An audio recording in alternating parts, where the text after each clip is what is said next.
So today we're going to fill up this raised garden bed smart, easy, cheap, so it could drain good. We could get good oxygen and a good growing season. I did a lot of research and I see a lot of people are getting a bit confused filling a raised garden bed with compost in piles. So you do not want to put too much of compost in your bed, because as soon as those compost start breaking down, it's going to bring a lot of heat, which could also dry out your plant root and cause a lot of damage. Put on my favorite garden boots right now by High Sea.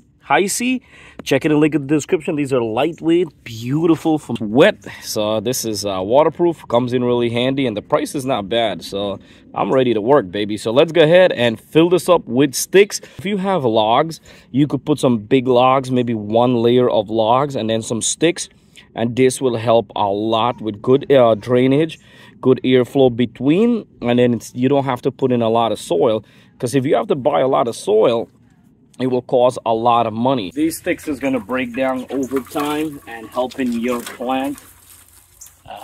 Make sure do not put in any plastics in here. Put in no dairy and stuff. You don't want to attract wildlife to come and dig up your garden bed. We add a lot of sticks here, a little piece of logs to step inside, and make sure you get a good boots. The whole idea for step on it, you want to make sure it's flattening, and that's the way it's going to rest. So when it starts breaking down, you don't want it to dramatically just drop your soil to drop right down. So this is good to compact it. Everything you add in your leaves or whatever you do, you want to take your hand and press it down, so this way it stays down. These are dry grass and leaves, dry leaves mixed up with. This is not going to overheat our bed because it's already broken down. This is going to go directly to our plant.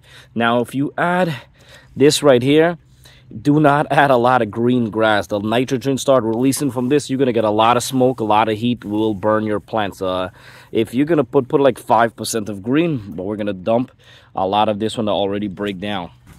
Want to add a bunch with you. I have a lot, so I'm going to add a lot.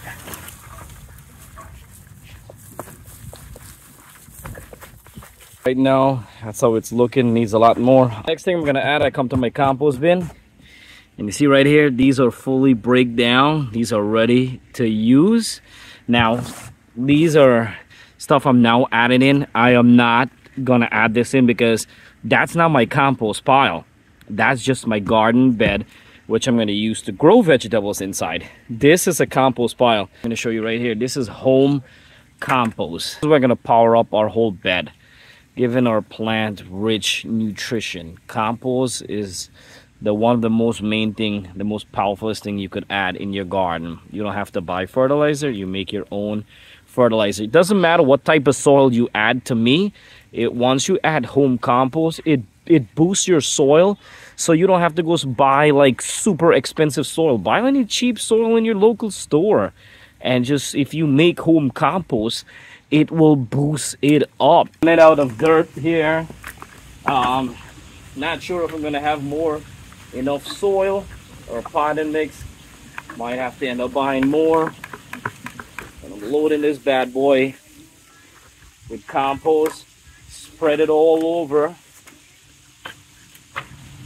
Always before you plant your stuff too, you want to get a hose, water it in. I'm gonna add a garden topsoil mix with potting mix organic, and I'm not sure if I'll have enough. Coming on in the rain. Thank you so much for watching. I still gotta get more potting mix and topsoil. I'm gonna be mixing it up, and might run down to my local store, but coming on with the rain right now, so please don't forget to like, subscribe. I got more upcoming video coming up. I'm going to show you guys how I'm transplanting and how I'm planting and have everything run up. So this is looking amazing right now. Just super excited. I love this. This is amazing.